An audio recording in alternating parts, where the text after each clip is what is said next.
देखने में ये छोटे छोटे से टॉपिक लग रहे हैं, लेकिन छोटी छोटी मगर मोटी बातें हैं। एक ना एक सवाल आपको दिख जाता है। बहुत आसान होता है, बहुत मुश्किल नहीं है, बस एक बार आपको पढ़ना होता है।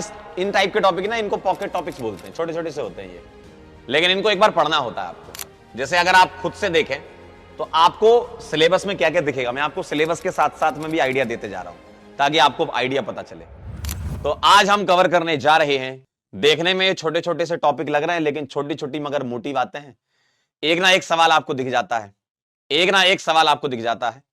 क्वालिटेटिव और क्वांटिटेटिव एनालिसिस जेई मेन में भी और जेई एडवांस में तो कभी कभी दिखता है, मेंस में तो हर साल आता है। ठीक है, जेई मेन में हर साल आपको एक ना एक सवाल मिलेगा ही मिलेगा, और जेई एडवांस में एक बार सवाल पूछ लिया गया था, न्यूमेरिकल मतलब इंटीजर टाइप का कुछ सवाल था, उसके बारे में भी हम बात करेंगे।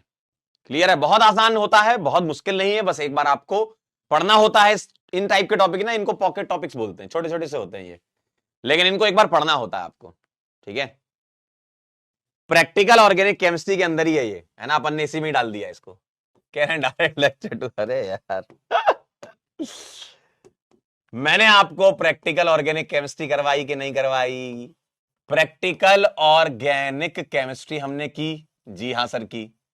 इसी के ही अंदर अब अलग अलग एक एक लेक्चर के चैप्टर थोड़ी बना देंगे, अलग अलग टैग क्यों बनवा रहे हो, एक ही में पढ़ लो ना। तो प्रैक्टिकल ऑर्गेनिक केमिस्ट्री में आपने पहला लेक्चर पढ़ा टेस्ट का, दूसरा लेक्चर आप पढ़ने जा रहे हो क्वालिटेटिव एंड क्वांटिटेटिव एनालिसिस का। ठीक है, सारे पीवाईक्यू आज हम करेंगे इसमें। और तीसरा लेक्चर आपका बचेगा, क्या बचेगा, वो फिजिकल प्रॉपर्टीज।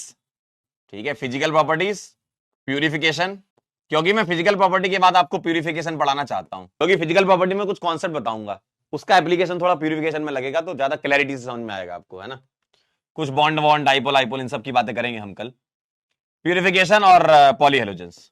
ठीक है, तो मैंने इसको 3 पार्ट में डिवाइड कर लिया, एक कर लिया है, दूसरा आज करेंगे, कल आपका सिलेबस का दी एंड हो जाएगा, कल आपका सिलेबस का दी एंड हो जाएगा।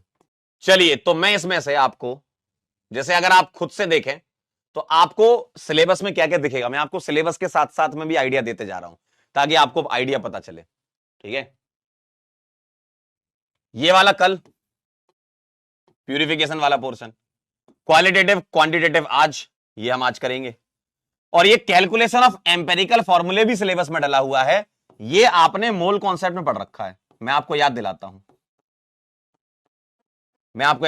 आपने ये वाले ना कार्बन हाइड्रोजन इस तरीके से ऑक्सीजन वगैरह होता है, कुछ परसेंटेज दिया जाए, 30 दिया है, ये 20 दिया है, ये 50 दिया है, कुछ कुछ याद आ रहा है आपको? परसेंटेज कॉम्पोजिशन दिया जाता है, एक टेबल बनाते थे, 12 1 16 एटॉमिक नंबर हो गया, 30/12 इसका मोल निकाल लेते थे वेट परसेंटेज से, और 50/16 जो छोटा होता था उससे डिवाइड कर लेते थे, डिवाइड करके एम्पेरिकल फॉर्मूला मिल जाता था सिंपलेस्ट रेशियो से।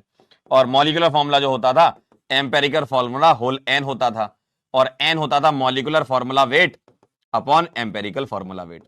यहां से आप एन निकाल करके मॉलिक्यूलर फॉर्मूला कैलकुलेट किया करते थे, ऐसा आप कर चुके हो। ठीक है, आसान होता था, कोई बहुत बड़ा काम नहीं है, है ना। डूडी सर ने आपको पढ़ा रखा है ये, बिल्कुल सही।